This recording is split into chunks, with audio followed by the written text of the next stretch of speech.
Hey there, welcome to Summoning Sundays. I know it's technically supposed to be Summoning Saturdays, but we're never going to get this back to Saturday, are we? Um, it's meant to just be a weekend anyway. So, go do something, cat. Oh my gosh, it's so dark. Here we go. Let's see if that works. I'm a bit light sensitive right now, but I think I can handle it. So this is Linc.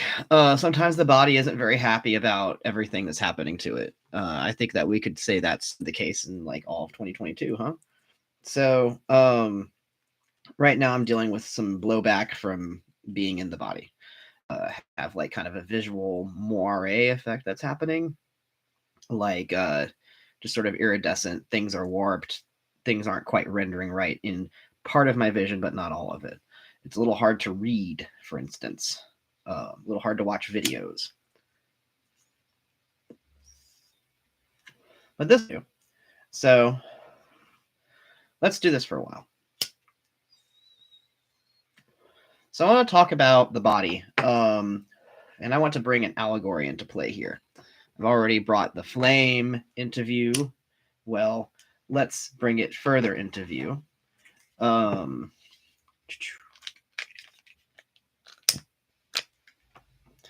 I have a candle. You're not going to be able to see the candle. I'm going to look. This is a woodwick candle, so it'll be a bit noisy. But by the way, get one of these if you want to light candles. It's easier than anything else. So that candle is going to represent something. And what it represents is the fact that I am finite whenever I am in this body. And so are you. You're not going to be in there forever. Eventually, you're going to be somewhere else. That's the nature of all things that are conscious. Consciousness shifts to somewhere else. I would say that consciousness is a lot like light. I think that's why everybody makes the comparison to light. Light is always going somewhere else. It's always bouncing off of somewhere and going somewhere else. When you see light, you're seeing where it's been. It's showing you the object that it was at last. And when someone sees the light that bounces off of your eye, bounces off of your retina and out or whatever, they're going to see like the black of your eye. They're going to see where that eye has been, or where that light has been. Sorry.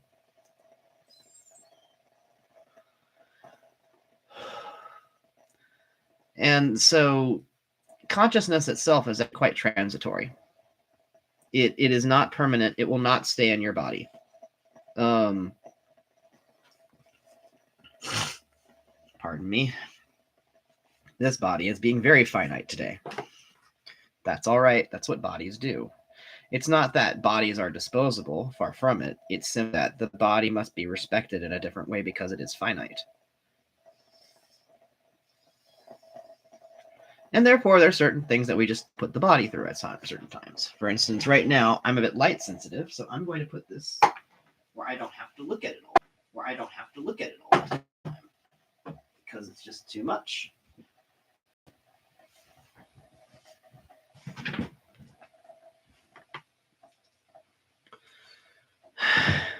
You can kind of see it over there. So, this here is my microphone stand.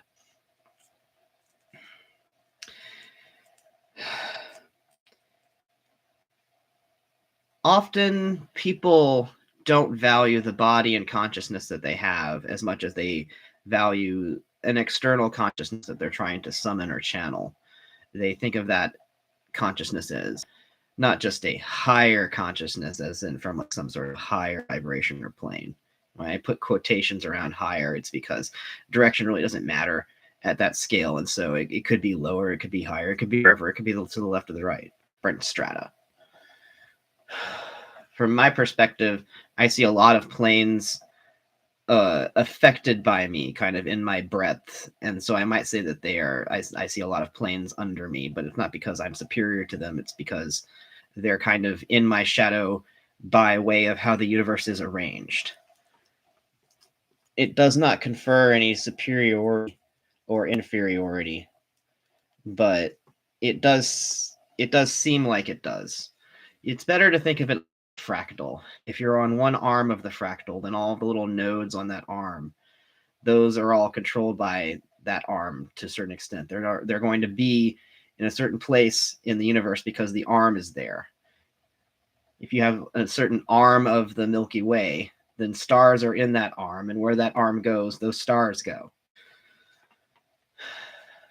And then where those stars go, any planets that attend those stars go with those stars.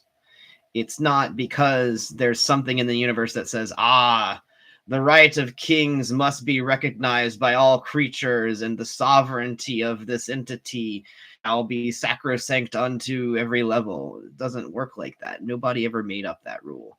You are simply looking at physics. And physics is what the body is all about. It is about what your body can physically do. It is about your physical limitations as well as your physical abilities.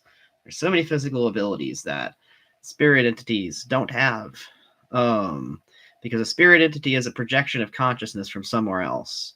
So that spirit entity can only really physically do things from the source it's projecting from. And that might be a body in a completely different time period, in a completely different, like maybe a different planet for all I know. I don't know if we get consciousnesses from other planets. It's really hard to prove that, So instead, it's more when you get consciousness from somewhere else, when you're feeling a projection or feeling like, say, for instance, right now, I'm as a higher self, it's more that I'm the sum total of several Felixes. And right now I'm kind of speaking through all the Felixes at once, which means that any Felix who isn't tuned into this, who doesn't really know what's going on, they're getting some weird effects right now. They don't know what's happening. And so I sometimes am limited by that. Like if there's another Felix out there who hasn't really been awakened yet, or who, this experience is adverse to, then they're going to have an experience during this that may not be what I intend, and I may not be able to even affect because they're not very connected to me. And so that's why sometimes you hear from higher self type entities that they have this big goal of expanding your consciousness so that you can be aware in all of your different selves. It's not really about you being aware in all these different places. Like it's not that any one mage has to be like, you need to have 50 awarenesses or you're not doing magic right. It's not about having 100 awarenesses or 500 awarenesses. It's not about keeping track of all those lives. It's not about knowing anything. It's actually about them, those other selves. It's about awakening them because you're already awakened, so you're already taken care of. But in terms of the other selves that aren't awakened yet, who aren't connected, the big effort is to get them connected. And that effort can sometimes feel very strange. It will often feel like you're getting interested in a new genre of entertainment, perhaps. Like maybe you're getting into interested in a new genre of music that you've never really listened to before, with ears that were interested in learning. And so you're learning about all these new musicians at once, all these new instruments, all these new techniques at once. That's one way of exposing yourself to a new part of yourself, is to experience something you haven't experienced before. I think that sometimes people get a rush from this and it gets a little bit addictive.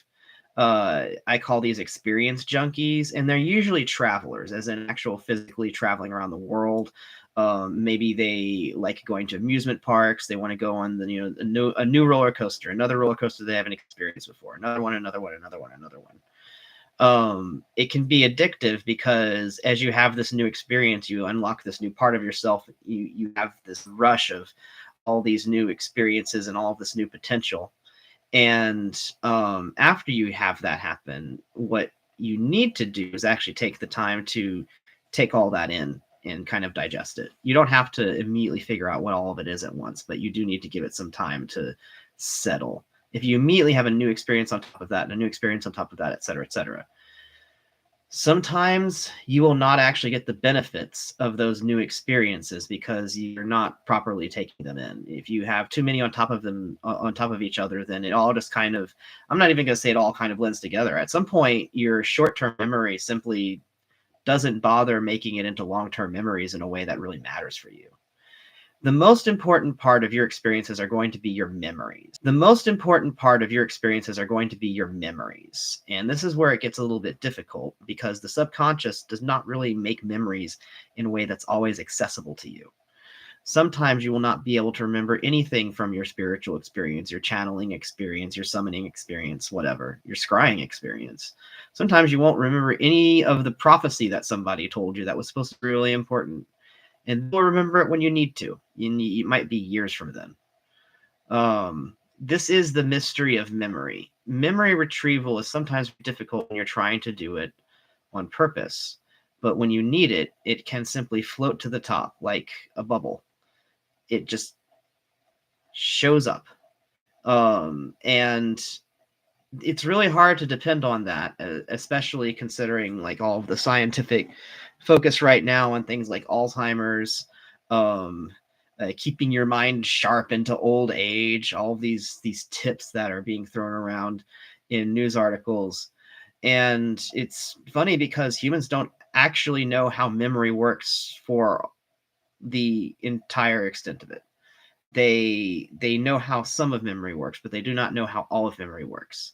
There's a lot of things deeper into the brain that are very unexplored because the sensors cannot pick up stuff that's going on further in, deeper into the tissue. The further into the brain that you have to go, the more likely you are to damage whatever it is that you're traveling past to get down there. So it's an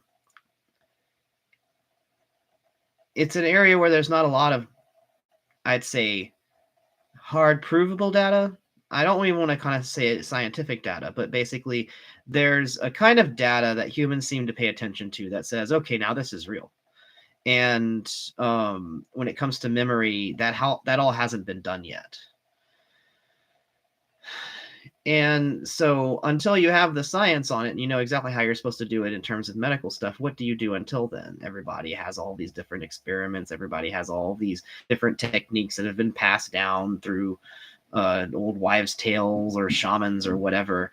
But in the end, everybody's just trading like their best guess at how to handle this. When you need memory to come up, how do you get it? When you need to access memory, how do you access it? So there are certain keys to memory that you can actually, once you get exposure to these keys, it'll be a lot easier to go through certain memories. The rock opera Tommy, and specifically the movie version of Tommy. There is certain use of color in the movie, and this color is used whenever Tommy is making a memory that defines himself in a certain way. This is throughout his childhood, so they're very formative, foundational memories. As far as I can recall, he has a blue self, a green self, and a red self. I might be wrong on those colors, but I think that those were the colors. And of course, RGB, those are the colors of the rods and cones in your eyes. So those are the colors that humanity naturally separates light into, to be able to understand it. So when Tommy has a traumatic or formative experience, or traumatically formative off, they have certain colors prominently. He will encode that color into the memory. For instance, he's given a sexual initiation that he really didn't care for. His father sends him to a sex worker, and he's not really there because he wants to be. It's just that his father thinks that if he has this experience, then he'll wake up and stop acting like a zombie. And his father is kind of going with what he thought worked for him at his age, although he's never experienced what Tommy has experienced before and never will. So the room that this happens in, the walls are red, all the decor around it is red. There's a lot of light color of blood type of stuff happening because also there's the use of drugs, specifically heroin, where they pull the needle back after injecting to have the blood come up into the chamber. So it often you have the color of blood being very prominent whenever heroin is in use. This is supposed to make it easier to use in some way. I don't really suggest doing it at all. But he has that the sexual initiation also with drugs and especially with pain. His experience of pain is actually defined also by the color green, because he got bullied by someone who used the color green. Actually, green was discussed. I think pain might have been blue, and that might have actually been depression. This is one of those movies that I plan to watch through at some point and do a full analysis of. But essentially, the surroundings are prominently one color. So that color starts to get associated with the memory very prominently. And whenever that color is shown, then everything in your life is tinged with that color. So if red is associated with passion, for instance, then passion, love, the human sex drive, then whenever red is around, those things are going to get triggered in the brain if it is that foundationally associated with it. And often people do associate these things with the color red. So it's to a certain extent, there is actually color association built into almost all humans. It depends on whether you see color. It depends on how you see color. And it depends on what kind of memories, what kind of actual experiences you've had. But there's going to be a lot of encoded color that works in your brain automatically. For instance, the color green, people can see it, they associate it with go. They usually associate it with friendly, yes, help, and medical stuff. Often it is also associated with finance. It's just usually associated with like, this will help you. Yes, you want this. And so red typically is the opposite, is the stop button, but sometimes it is the passionate, like, yes, I want this really bad button. Whereas green is typically like, yay, I want this, in a happy, I'd say more passive way. Red is an extremely active color. Blue is a very passive color. It typically just means relax, sleep, or boring stuff like finances. I know green is finance, but green is the finance that you like. Blue is the finance where you pay your taxes. So you already have kind of red, green, and blue encoded into consciousness to some extent, but not everybody has the same experiences. Not all of this is universal. As much as it is treated as universal, not all of this is universal. It's just that many humans have the same experiences. Many humans have the same foundational informative experiences. And so they're often going to act the same way in response to certain stimuli.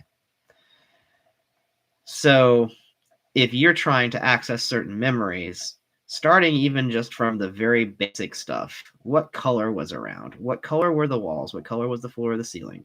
What color were your clothes or the other person's clothes? Things like that. Was there anything around that significantly was a certain color? If so, then that color is going to be one of the ways that it's going to be like an anchor inside that dream. And you just like kind of pull the rope attached to that anchor, and you're going to be able to get into that dream memory, or like I said, dream, but it can be any kind of memory really, especially astral or magical experiences. You're going to have a lot of this. And what's great about, say, ritual magic is that you have a chance to make this happen. Most ritual magic involves set dressing, which means just decorating your surroundings to have a certain effect. And one of the biggest parts of set dressing in ritual for magic is color. You'll often see, like, have this color altar cloth, these color banners hanging around, these color candles. And it's often phrased as if, like, this entity only likes the color purple, and if the color purple is not around, the entity won't show up. That can be true. However, one of the big things that this is actually trying to do is create a memory for you that you can easily find. If in this ritual you always use the color purple with this entity, that means that all of the rituals that you will remember doing with this entity will have the color purple in them. Your brain will be able to organize them easily. Rituals tend to have something about them that is very systematic or orderly, where you do it either the same or similar each time, is your memory. It is making the experience more memorable. And the more memorable an experience is, the more powerful it is, because the more of your brain it actually is built into. Um, the more details that you have in a memory, and the stronger in that memory is, it basically is seated better in your actual neurons, and you utilize the hardware of your brain better because that memory is so deep and so strong. It's a powerful memory. So sometimes it's not even really about which deity, which religion, which magic system. It's not even about the magic at all. It's simply about how powerful of a memory experience did you have, and how can you make that memory experience more powerful? How can you make that memory experience more effective? And when I say powerful, I really do mean effective. Power is all about being able to affect something else, being able to impose your will in a situation. So power is not about like having an overwhelming amount of strength. It's simply the ability to influence. That can be done in any number of ways. When it comes to creating memories, you're typically trying to have power over your own senses. So, for instance, picking the color red, there's lots of different shades of red. If you pick a very bright and garish tone of red, there's going to be some part of you that doesn't want to interact with this ritual as much because it's not pleasant. It doesn't make a good memory. So you're going to want to have a value of red that you enjoy, that your sense actually appreciate. You're probably not going to want neon tones. You're probably going to want something you actually want to look at for a while. And if there's a lot of details in fabric, if there's a lot of details in the statues, if you have a lot of different statues around, then those are details that can all work themselves into people's memory. Very unique details. Fills the memory with details. However, if you want to make one of these details, one of these objects be very, very formative to the memory, very, very key to the memory, then you're going to want to put less stuff around it. For instance, if there's like one statue that you really want, if you add decoration around that statue, it should be, say, fabric drapings or beads or something. Decorative items that don't fixate in the memory too much to block out what's really important. It's not just about filling the head with details. It's about filling the head with relevant details. It's about making those details actually be anchors to the experience. This is a kind of magic working with the mind itself. Once you start working in this way, you're going to find that you progress very fast, because your mind is going to start making decisions like, I want things like this, just make it like this, have these kinds of details around, have this kind of decoration. I don't want all the other stuff. Once your mind figures out what it wants, there's a whole bunch of stuff it's going to figure out that it doesn't want or need, and it's going to save you a lot of time. Let's say you've been spending a lot of time figuring out, like trying to pick out an altar cloth before each ritual, and your mind says, I want to see the wood grain of the table underneath. So we don't have to spend all this time picking out an altar cloth, because that's not actually what's key to this experience. So whenever you pick these sensory details, it's not about doing it because you have to do it, doing it because it's on a list, doing it to check off a box. This is doing it for yourself. So whenever you're going about preparing for a ritual, there's going to be various times where yourself tries to give input, and it's time to listen. If you don't listen, then the subconscious is going to get louder and louder trying to get your attention. You'll probably find that if you try to do a ritual that your subconscious doesn't want to do in that way, then you might find it's difficult to do that ritual. It's difficult to find the time. Things keep on messing up. You might keep on knocking over stuff. Things just keep on getting in the way. And if things keep on getting in the way of your ritual, that is a signal that you probably need to change something, or at least need to think through, okay, what is really going on here? That's giving you a moment to pause, to put on the brakes, and to think over everything and to notice any details that you haven't noticed yet. So I've been saying stuff about rituals, ritual magic, formative experiences. It, really, the key here is memory. You don't have to use rituals to form memories. Whenever you're doing your stuff in your day-to-day life, whenever you're just going out your day-to-day existence, you can do things in a way that's very memorable, that can form memories that help you move forward in life. For instance, if you're trying to get to the next place in your job, then one way to help yourself would be to start forming memories that associate with where you want to be in your job's future, not in your job's past. Just changing some of the things that you use at your job, like the very small supplies, using red scissors instead of green scissors, using pink post-it notes instead of blue post-it notes, moving your pen cup to a different part of the desk, or taking all the pens in there that are old and tossing them out and putting in new ones. Anything to just create a visual or a sensory change at your office. Playing different music. It doesn't have to be completely different genre, it just has to be different. Just doing things in a different way where you start to remember things in a different way that helps you expect things to be different. Setting up these expectations is very important, because then you can start expecting the future that is one that you actually want to be coming in. I don't want to get deep into how the subconscious picks and chooses its own futures, because that can be, I think it's actually fairly useless, since the subconscious is going to do what it does no matter what you consciously understand about it. But having experiences that match what it is that you want to have experiences similar to is very helpful, because whenever you start to experience the thing that you want your future to be like, you'll recognize the experience because you'll already have prepared yourself. It's not about it being exactly what it is that you want. It's not about having to recognize it exactly when it happens so you don't miss anything. It's just more about feeling welcomed into that future experience that you set up, and feeling welcomed into it because you already set up the things that make you comfortable. That way you spend less time reacting to, oh my gosh, this is so different, and more time saying, wow, this is great. This is exactly how I want it. And now I'm going to do my work, or I'm going to go forward in this way. I'm going to go do this project now. So this is setting up your conditions for the future. You could almost say it's setting up future memories.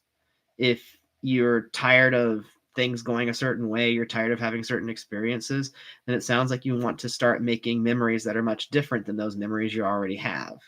And one way to start building those new memories that are very different is just to start intentionally choosing, like, what is going to be the set dressing of my life? When I'm at work, what is the set going to look like whenever I'm doing my job at work? Maybe I want the walls to be a different color. A lot of times you can't change the color of the walls at work, but you can change your desktop background. You can change there's things you can change. I'm not going to get too deep into it. Very foundational synth stuff like color, music, and the other kind of soundscape stuff. The ambient situation of the experience you're having, those will all help make good memories. If you want to make a quick change, or if you want to experiment with this, a good way to experiment with this is whenever you go to a certain food place. Let's say you go to McDonald's, you go to Starbucks, whatever. You're going to Starbucks now. So you're going to Starbucks. If you have a regular Starbucks drink, pick a different one. Just pick a different regular drink. Switch your regular drink. If you have a regular food order at a lunch place, switch your regular food order. It doesn't mean don't have a regular order anymore. Switch it to something else. There's probably another type of drink that you like. There's probably another type of food that you like. Have that other thing and just do that for a little bit. And this will change the patterns in your life. It will help probably wake you up to some of the patterns you didn't realize you had. One of the things that I notice anytime I do this, and it's funny every single time it happens, is that I'll have a waiter tell me, "Oh, well, I was expecting you to order this. You always order this."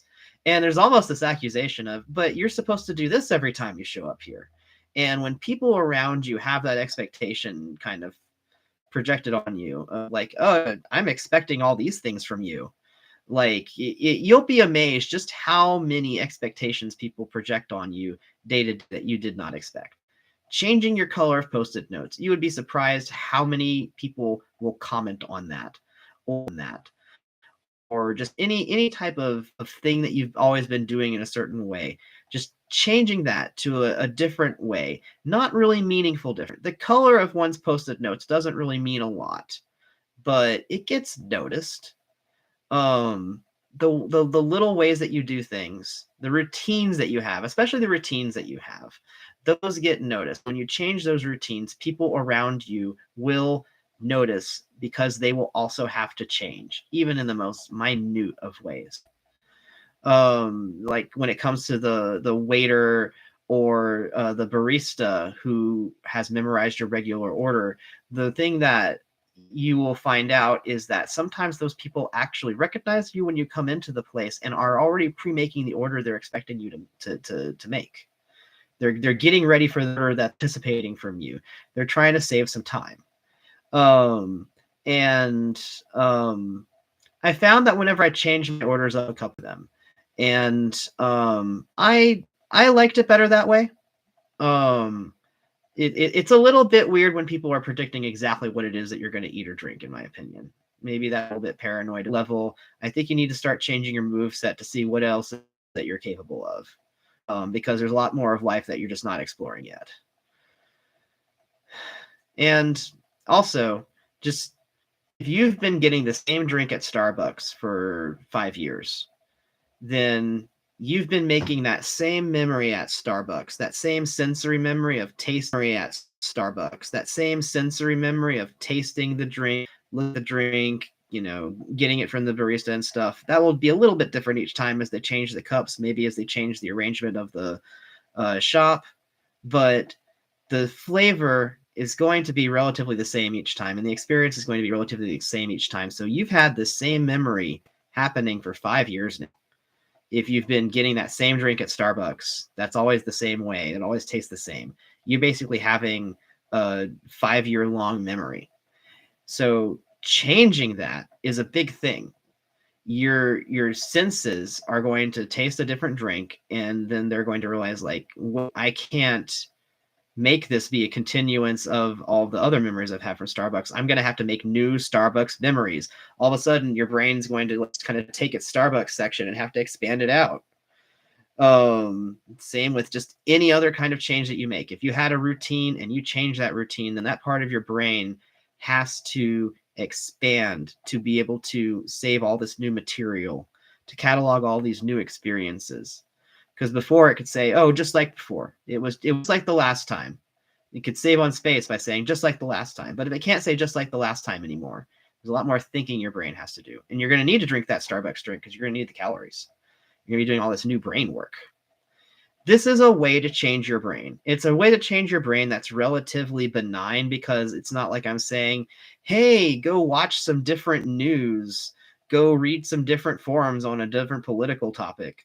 Like, you don't have to change your politics. You don't have to take in some kind of like any new ideas, really, but just changing flavors is a new experience for your senses. You'll have different thoughts in response to it.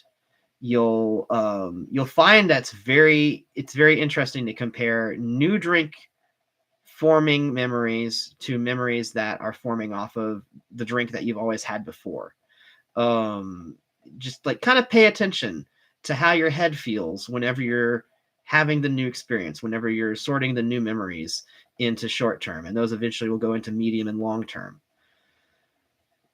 You're probably going to find that there's things about these memories that just It's hard to describe the experience of forming thoughts, but the experience of forming thoughts is going to be different this time, especially because you're going to be doing it so intentfully and purposefully, and especially because you're not trying thoughts on any one thing. I'm just saying, try a cinnamon latte instead of a mocha or something. It's just a different flavor profile. So there's no one way to do that. There's no one thing that you have to think about. But what it is that you experience is going to be interesting. It's going to be noteworthy. And you might find that you like this new way. You might find you like your new drink. If you don't like the drink, switch to a different drink. Please don't switch to something that you don't like. About having a good experience. It's not about having the best possible experience ever. It's kind of hard to do that. How do you compare? But it is about comparing experiences, making new memories. Also, if you have trouble changing your habit here, make a note of that, because it's important to know which habits control you. Which habits are so part of your everyday functions and your everyday lifestyle that it's truly hard to do anything different. It doesn't mean that you absolutely have to change those habits, but it's important to understand just how much that is happening in you whenever you do these certain things. It's important to understand why you value things to be in that certain way each time. It may be that these habits are actually helping you in some way. They may help you form very cohesive and coherent memories across your lifespan, in which case maybe the habit is something that you want to keep. But that's information that you should have. It's information that's very valuable to you, that habit is so important that it actually deeply affects how you encode memory. And it's knowledge that you should definitely have about yourself. All of this is about self-discovery and self-mastery, pretty much like any Mason will tell you that. A moment, please.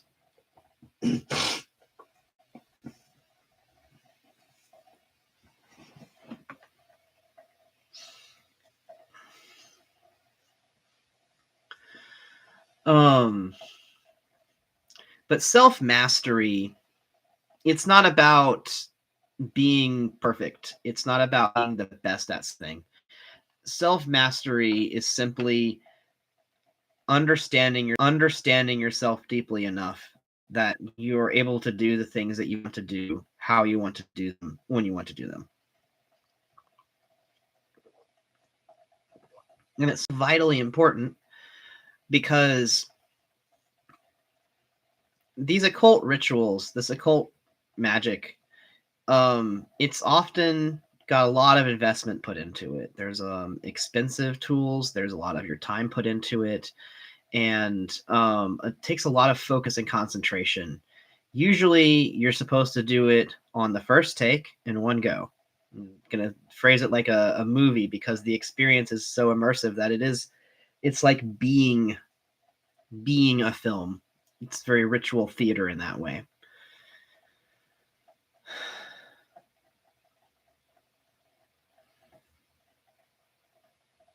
Kind of lost the thread for a second, to be quite honest.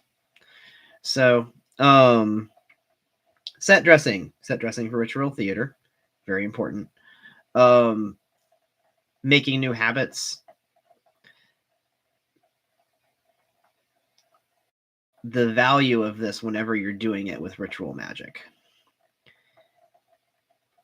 Ritual magic memories are very important, and they're also very performative at the same time, because you're kind of performing a memory for yourself. You're going through this experience very arbitrarily, and you're going through this experience very arbitrarily because you're trying to make a very unique, very compelling memory for yourself.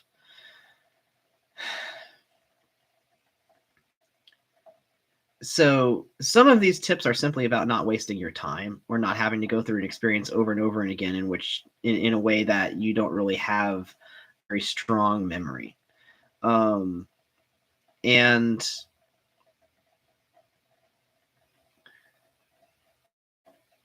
it's really to understand the importance of this, to understand the importance of these rituals. It's really more important for your memory than anything else. It's not that there's an entity that's waiting on a golden throne in a big blue room somewhere that is waiting for you to go through these particular motions, and then that will be the important thing that they were waiting for you to do on their list that day. The reason why you're going through this is for you. And the sooner you understand and realize that, deep realize it, the more important. Because once you understand that you're going through this experience for you, you won't waste your time and your efforts and your investments trying to please someone or something else that this isn't for. Instead, you'll be focusing your efforts on yourself, who this is for. Now, if you're doing a piece of magic or a ritual to benefit someone or something else, I understand that the end result of that work is supposed to be someone else and is not you. But the experience that you're going through, the magical experience, it's happening to you. So if you do not properly go through that magical experience as you first, you will not be able to do the rest of the magic that will be able to affect anyone or anything else.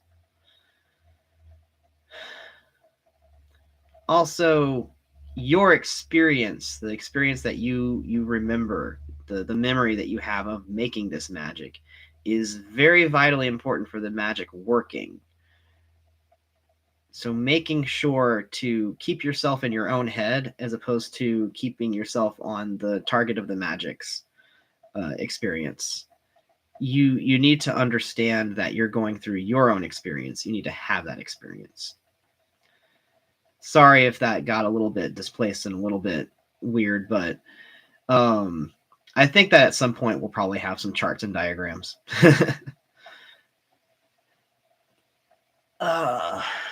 Take a moment to let your body feel better. So we're talking about the body being finite. You are infinite, but the body is finite.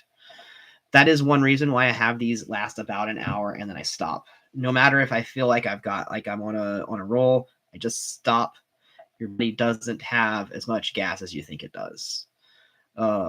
Your cells actually go through chemical processes to give you energy. When you need more energy, you go through more chemical processes to give you a new burst of energy. So what you're feeling is your cells having done that for you, but they can't do that forever. They either build up a lot of waste chemicals that need to be cleared out, or they'll run out of fuel to create the new chemicals that are supposed to let you be able to do the thing you're trying to do. This is why we do cakes and ale. I'm gonna do something on just cakes and ale sometime, because it's kind of a trope of ritual, especially Neo-Wicca style ritual, because of the phrasing "cakes and ale." Who really has ale? Let's be real. What you probably is water. You don't need ale anymore. We don't really need to worry about you drinking water that's off, and therefore you need to put alcohol in it. That's not a thing anymore. You've got good tap water, I'm sure. If not, you can get some Dasani.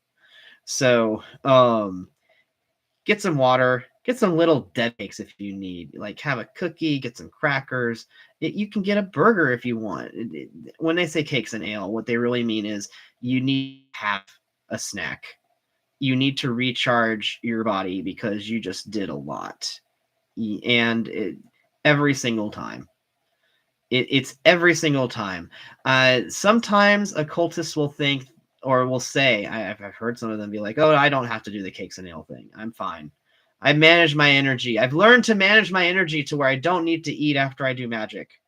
I learned to manage my energy and my balance, my elements, so I don't need water. That's not true. Everybody eats. Sometimes people want to seem very able and very powerful by skipping on things like food and water, because they feel that by stopping to eat in front of other people, they're showing weakness. Showing weakness should not be your concern after a magical ritual. If showing weakness is your concern after a magical ritual, then you're with the wrong group. You're around the wrong people if you're afraid of showing weakness in front of them. If you have trouble with people's perceptions of you after magical ritual, try doing some private rituals for a while. And just break from people's perceptions, because it can be difficult. It can be very, very straining to deal with other people's perceptions whenever you're doing magical work. It's a lot of spiritual work that you're doing right there. And then you have to deal with all of the artifices and all of the layers of dealing with other parts of society and dealing with social mores. And it's very understandable that would be difficult for you, and it would be very time consuming and resource intensive. So do yourself a favor, do your finite body a favor, your finite mind, your finite attention and focus and consciousness. Well, actually, your consciousness is infinite, but your mind is not. Give your finite brain a break. Do it alone if you need. But have a good experience.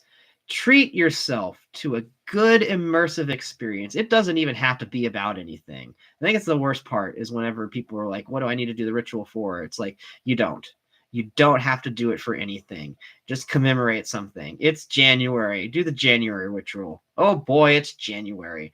I love it when it's January because it's a new year and it's not 2022 anymore. Great. January. Ritual for January. Do something. Do something that's immersive and treats your senses to something that is different. And then you're able to remember something that is different, and your brain is able to do something different. It's able to use a different section of itself, something it hasn't been able to do for a while. It can do something new. You've been in the house for COVID a while, haven't you? You haven't had a lot of new immersive sensory experiences because no one has for the last few years. And you're probably feeling really stagnant. So treat yourself to a good sensory experience. Ritual is really fun for this because it doesn't take too much, and you can do a little with a lot.